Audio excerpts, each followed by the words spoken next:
نبی سے سچی محبت عشق رضا کا ہے فیضان، لب پہ ترانے دل میں عقیدت، عشق رضا کا ہے فیضان، نام رضا آج بھی عشاق کی پہچان ہے، مسلک اعلیٰ حضرت زندہ باد، مسلک میں اپنے تمام سنی حنفی بریلوی بھائیوں کو سلام محبت پیش کرتا ہوں۔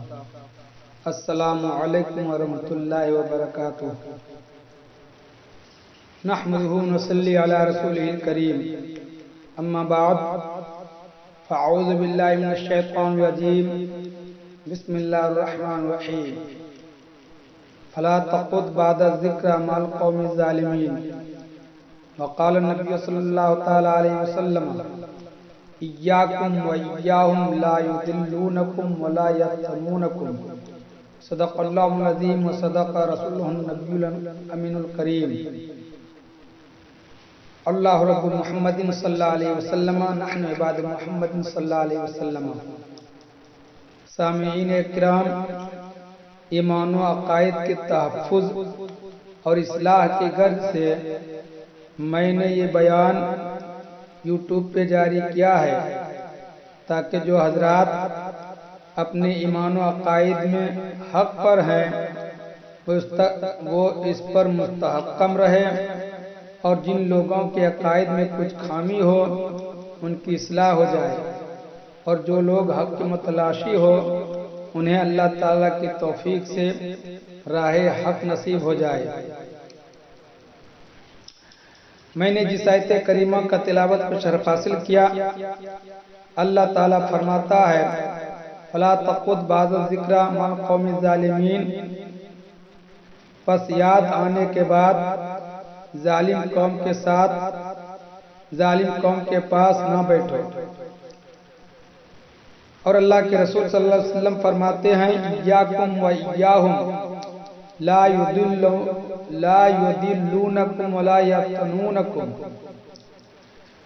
اپنے کو ان لوگوں سے اور ان لوگوں کو اپنے سے دور رکھو، کہیں وہ لوگ تمہیں گمراہ نہ کر دے اور تمہیں فتنہ میں نہ ڈال دے۔ سامعین، اللہ اور اس کے رسول نے ایمان لوٹنے والی ظالم قوم سے، گمراہ لوگوں سے اور فرقہ باطلہ سے دور رہنے کی تاکید فرمائی ہے، خاص کر دیوبندی وہابی تبلیغی جماعت سے جو سب سے بدتر اور خطرناک ہے۔ اللہ کے رسول نے اس فرقہ کے بارے میں ایک دو نہیں بیسیوں حدیثوں میں طرح طرح کی پہچان بتا کر اپنی امت کو خبردار کیا ہے اور اس سے دور رہنے کی تاکید فرمائی ہے۔ مشکوٰۃ شریف صفحہ نمبر 308 پر یہ حدیث پاک موجود ہے۔ حضرت ابو سعید خدری اور حضرت انس بن مالک رضی اللہ تعالی عنہم سے مروی ہے کہ حضور اکرم صلی اللہ تعالی علیہ وسلم نے ارشاد فرمایا کہ میری امت میں اختلاف و تفریق کا ہونا مقدر ہو چکا ہے، پس اس سلسلے میں ایک جماعت نکلے گی جن کی باتیں بظاہر دل فریب و خوشنما ہوں گی لیکن کردار گمراہ کن اور خراب ہوگا۔ وہ قرآن پڑھیں گے لیکن قرآن ان کے حلق کے نیچے سے نہیں اترے گا، وہ دین سے ایسے نکل جائیں گے جیسے تیر کمان سے نکل جاتا ہے، پھر دین کی طرف لوٹنا انہیں نصیب نہ ہوگا یہاں تک کہ تیر اپنے کمان کی طرف لوٹ آئے۔ وہ اپنی طبیعت اور سرشت کے لحاظ سے بدترین مخلوق ہوں گے۔ وہ لوگوں کو قرآن اور دین کی طرف بلائیں گے حالانکہ دین سے ان کا کچھ بھی تعلق نہ ہوگا۔ جو ان سے جنگ کرے گا وہ خدا کا مقرب ترین بندہ ہوگا۔ صحابہ کرام نے عرض کیا کہ یا رسول اللہ ان کی خاص پہچان کیا ہوگی؟ تو پیارے نبی صلی اللہ علیہ وسلم نے فرمایا سر منڈانا۔ دوسری حدیث پاک سنیے، بخاری شریف جلد ثانی پر یہ حدیث ہے۔ बुखारी शरीफ जिल्द सानी सफ़ा नंबर 1024 पर है। हजरत अली रज़ियल्लाहु ताला अन्हु से मरवी है, वो फरमाते हैं कि बेशक मैंने हुजूर अनवर सल्लल्लाहु ताला अलैहि वसल्लम को ये फरमाते हुए सुना कि आखिर ज़माने में नौ उम्र और कम समझ लोगों की एक जमात निकलेगी। बातें वो बज़ाहिर अच्छी कहेंगे, लेकिन ईमान उनके हल्क के नीचे से नहीं उतरेगा। वो दीन से ऐसे निकल जाएंगे जैसे तीर शिकार से निकल जाता है। और एक हदीस पाक में है, मुशम्मिरुल उज़ुर, यानी उठा पायजामा वाले की जमात निकलेगी। इन सब हदीसों का साफ और सलीस मतलब ये है कि आखिर ज़माने में उम्मत मुहम्मदिया में, यानी इस्लाम का दावा करने वालों में एक ऐसी जमात निकलेगी जो कुरान भी पढ़ेगी, नमाज भी पढ़ेगी, रोज़ा भी रखेगी, हज भी करेगी, सारी इबादतें करेंगी। वो इब्लीस की तरह इतनी इबादतें करेंगी कि एक सच्चा मुसलमान उसकी इबादतों को देखकर अपनी इबादत कम समझेगी। वो बज़ाहिर बहुत अच्छी बातें और दिल लुभाने वाली बातें कहेंगी। वो कुरान भी पढ़ेगी, वो कुरान और हदीस की बातें करेंगी, वो कुरान और हदीस और इस्लाम की दावत देगी। दूसरे लफ्ज़ों में यूं कहिए कि वो जमात कहेगी, लोगों थोड़ी देर रुक जाइए, यहाँ दीन की बातें होंगी। मगर सुनो, वो जमात कुरान तो पढ़ेगी, लेकिन कुरान उनके हल्क के नीचे से नहीं उतरेगा। वो ईमान की बातें करेंगी, लेकिन ईमान उनके हल्क के नीचे नहीं उतरेगा, यानी कुरान और हदीस के मुताबिक उनका ईमान और अकीदा नहीं होगा। वो दीन से ऐसे निकल जाएंगे जैसे तीर कमान से निकल जाता है। यानी वो जमात बिल्कुल काफिर और मुर्तद होगी। सहाबे किराम ने अर्ज किया कि या रसूलल्लाह, उनकी खास पहचान क्या होगी? यानी मुसलमान में जब ऐसी जमात निकलेगी तो हम लोग किस तरह पहचानेंगे? उसके लिए कोई खास पहचान बताइए। अल्लाह के रसूल ने फरमाया, उसकी खास पहचान सर मुंडाना है, यानी वो सर मुंडा होगा। सामीन किराम, मज़कूरा 3 हदीसों में अल्लाह के रसूल ने 4 तरह की पहचान बताया है। पहली हदीस में अल्लाह के रसूल ने फरमाया सर मुंडा होगा। दूसरी हदीस में फरमाया नौजवान, नौ उम्र यानी नौजवान तबके के लोग होंगे। और इसी हदीस में फरमाया वो कम समझ, यानी दीनी समझ बहुत ही कम रखने वाली जमात होगी। तीसरी हदीस में फरमाया मुशम्मिरुल उज़ुर, उठा पायजामा वाले की जमात निकलेगी, यानी उसका पायजामा उठा होगा। सुभान अल्लाह। हुजूर सल्लल्लाहु ताला अलैहि वसल्लम ने तबलीगी जमात की एक ऐसी पहचान हदीस पाक में बता दिया है कि तबलीगी जमात के इससे इनकार की गुंजाइश नहीं है। सामीन किराम, अगर आप लोगों ने तबलीगी जमात के लोगों को देखा है तो, और अगर नहीं देखा है तो एक बार इस तबलीगी जमात को बस्ती निजामुद्दीन में या पूना में या जहां कहीं ये जमात है उसको जाकर जरूर देखिए। और उसके बाद मैं आप लोगों को अल्लाह की कसम देता हूं कि तासुब परस्ती से बिल्कुल हटकर बताइएगा ये पहचान जो अल्लाह के रसूल ने हदीस पाक में बताया है, ये पहचान इस तबलीगी जमात में बिल्कुल साफ तौर पर जाहिर है कि नहीं? हाँ, मैं बिल्कुल सच कहता हूँ, ये पहचान बिल्कुल साफ तौर पर तबलीगी जमात वालों में पाई जाती है। तबलीगी जमात में जो बड़े और गुरु लोग होते हैं वो हमेशा शर्मुंडा होता है, उनका पायजामा उठा होता है, आधी पिंडली से भी ऊपर घुटने के करीब होता है। और इस जमात में बाकी लोग नौ उम्र यानी नौजवान तबके के लोग होते हैं जो कम समझ यानी दीनी समझ बहुत ही कम रखने वाले होते हैं। स्कूल और कॉलेज के स्टूडेंट होते हैं जो उन मुल्लाओं के पीछे पीछे गांव-गांव, शहर-शहर पीठ पर हांडी बर्तन, स्टोव पतेला लिए गश्त लगाते रहते हैं और गांव और मस्जिद के और गांव और शहर के मस्जिदों को मुसाफिर खाना समझकर वहीं उसका उठना बैठना, सोना जागना, खाना पीना, खाना बनाना सब काम वहीं करते हैं और मस्जिद का अदब व एहतराम खाक में मिला देते हैं। सामीन, जब अहले सुन्नत वाले लोग इन सब हदीसों को अवाम के सामने पेश करते हैं तो कुछ सादा लोग मुसलमान ये कहकर ध्यान नहीं देते हैं कि ये दियोबंदी और बरेलवी का झगड़ा है और कहते हैं कि नमाज पढ़ाना कोई गलत बात है, कुरान सीखना और सिखाना कोई बुरा काम है। मेरे भोले मुसलमान भाइयों, बिल्कुल आपने ठीक कहा। नमाज पढ़ने और पढ़ाने से किस मुसलमान को इनकार हो सकता है? कुरान सीखने और सिखाने से कौन मुसलमान इनकार कर सकता है?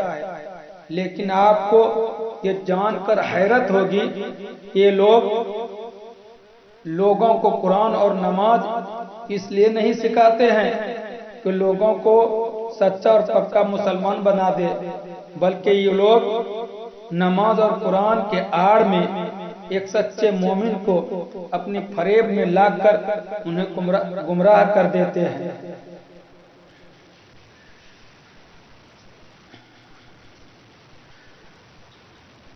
सुन्नी मुसलमानों का शिकार करते हैं हमारे आग के प्यारे, और ये बात मैं नहीं कह रहा हूं बल्कि हमारे और आग के प्यारे रसूल सल्लल्लाहु ताला अलैहि वसल्लम कह रहे हैं। हदीस पाक का तर्जमा है, प्यारे रसूल फरमा रहे हैं कि आखिर जमाने में एक ऐसी जमात निकलेगी जो बज़ाहिर बातें अच्छी कहेंगे लेकिन ईमान उनके हल्क के नीचे नहीं उतरेगा। वो दीन से ऐसे निकल जाएंगे जैसे तीर कमान से। मेरे इस्लामी भाइयों, अफसोस है आज की सादगी पर कि आप हदीस पाक पर यकीन नहीं कर पाते हैं। मेरे भाई, क्या किसी को ये कहकर धोखा दिया जा सकता है कि आइए साहब मैं आपको धोखा दे रहा हूँ? नहीं, बल्कि धोखाबाज अच्छी और मीठी बातें करके हमदर्दी जताकर पहले अपने करीब करता है और बाद में धोखा में डालता है। क्या कभी किसी ने किसी आदमी को ये कहकर जहर दिया है कि लीजिए साहब जहर खा के हमेशा के लिए सो जाइए? नहीं, बल्कि जहर देने वाला जहर को किसी मीठी चीज में मिलाकर देता है। क्या कोई शख्स अपना माल ये कहकर फरोख्त करेगा कि मेरा माल खराब है जनाब ले लीजिए? हरगिज़ नहीं, बल्कि अपने माल को दुनिया के सारे दुकानदारों के माल से अच्छा बताएगा। बिल्कुल यही हाल तबलीगी जमात का है। मेरे भाई, किसी के हकीकत हाल का जानने का जरिया, मेरे दोस्त, किसी के हकीकत हाल के जानने का जरिया ये है उनके राजदार से जाने, उनके दोस्तों अहबाब से पता लगाए, उनके घर वालों से मालूम करे। इसलिए कि कहावत है घर का भेदी लंका ढाए। आइए इस कायदे की रोशनी में तबलीगी जमात वाले की हकीकत हाल का पता लगाइए। तबलीगी जमात का बानी मौलवी इलियास कांधलवी है। मौलाना अबुल हसन नदवी अपनी किताब दीनी दावत में उनकी राज़ो नियाज की बातें नकल करके उनका राज फाश कर दिया है। लिखते हैं, मौलवी इलियास ने एक मर्तबा अपने साथी ज़हीरुल हसन के आगे अपना राज जाहिर करते हुए फरमाया, ज़हीरुल हसन, मेरा मुद्दा कोई पाता नहीं। लोग समझते हैं یہ تحریک سلات ہے، میں قسم سے کہتا ہوں یہ ہرگز تحریک سلات نہیں ہے۔ بڑی حسرت سے فرمایا میاں ظہیر الحسن ایک نئی قوم پیدا کرنی ہے۔ ذرا دوبارہ اس عبارت کو پڑھیے، کیا کہا؟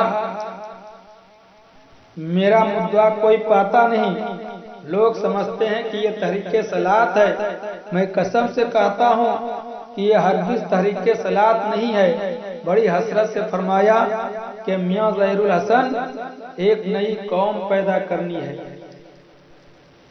اب انہی کے قول کس سے ثابت ہوا کہ تبلیغی جماعت نماز و قرآن سکھانے والی جماعت نہیں ہے، بلکہ ایک فرقہ پیدا کیا گیا ہے۔ اور دوسری بات ہے، خود تبلیغی جماعت کا بانی مولوی الیاس اپنی کتاب ملفوظات الیاس میں لکھتے ہیں، حضرت مولانا تھانوی نے بہت بڑا کام کیا ہے، بس میرا دل چاہتا ہے کہ تعلیم تو ان کی ہو اور طریقہ تبلیغ میرا ہو، تعلیم ان کی ہو اور طریقہ تبلیغ میرا ہو، کہ اس طرح ان کی تعلیم عام ہو جائے گی۔ معلوم ہوا کہ تبلیغی جماعت اشرف علی تھانوی اور ان کے ہم مسلک لوگوں کی تعلیم کو عام کرنے کے لیے ایجاد کیا ہے۔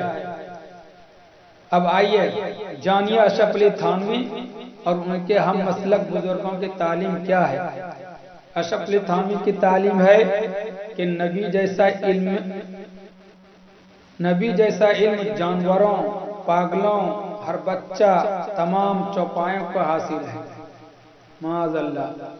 ان کے ہم مسلک بزرگ رشید احمد گنگوہی کی تعلیم ہے کہ خدا جھوٹ بول سکتا ہے۔ مولوی قاسم نانوتوی کی تعلیم ہے کہ محمد رسول اللہ آخری پیغمبر نہیں ہے، بلکہ اور بھی کوئی نبی پیدا ہو سکتے ہیں۔ انہی کی تعلیم ہے کہ امتی عمل میں نبی سے بڑھ سکتے ہیں بلکہ بڑھ جاتے ہیں۔ خلیل احمد امبیٹوی کی تعلیم ہے نبی سے زیادہ علم شیطان کو ہے۔ اسماعیل دہلوی کی تعلیم ہے نبی ولی اللہ کے شان کے آگے چمار سے بھی زیادہ ذلیل ہے۔ ان دو بندیوں کے اکابر کی تعلیم یہ ہے، چونکہ یہ سب باتیں اللہ اور اس کے رسول اور اولیاء کرام کی کھلم کھلا گستاخی ہے اور بہت ہی برے عقائد ہیں، عوام اس کو قبول نہیں کرتی اور دیوبندی فرقہ کسی طرح آگے نہیں بڑھتی، اس لیے ان دیوبندی ملاؤں نے اس کو دو طریقے سے آگے بڑھایا، ایک تبلیغی جماعت نکالا، دوسرا اجتماع کرنے لگا۔ اس طرح ان کی کوشش کامیاب ہو گئی۔ سامعین، میں نے تبلیغی جماعت کی حقیقت قرآن و حدیث اور خود ان کی اپنی شہادت کی روشنی میں ظاہر کر دیا ہے۔ اب آگے فیصلہ آپ کی ضمیر خود کر لے گی، ہمیں کہنے کی ضرورت نہیں ہے۔ بس اتنی بات میں ضرور کہوں گا کہ میری بات مانے یا نہ مانے، مگر اپنے پیارے رسول صلی اللہ علیہ وسلم کی حدیث پر ضرور یقین کرے۔ میرا عقیدہ ہے دنیا بدل سکتی ہے، زمانہ بدل سکتا ہے، لیکن پیارے رسول کا فرمان نہیں بدل سکتا۔ میرے رسول نے جو فرما دیا ہے وہ حق ہے، وہ سچ ہے۔ اللہ تعالیٰ سے دعا ہے کہ اللہ تعالیٰ تمام مسلمانوں کو، تمام مومن بھائیوں کو فرقہ باطلہ اور گمراہ قوموں سے حفاظت فرمائے۔ آمین ثم آمین۔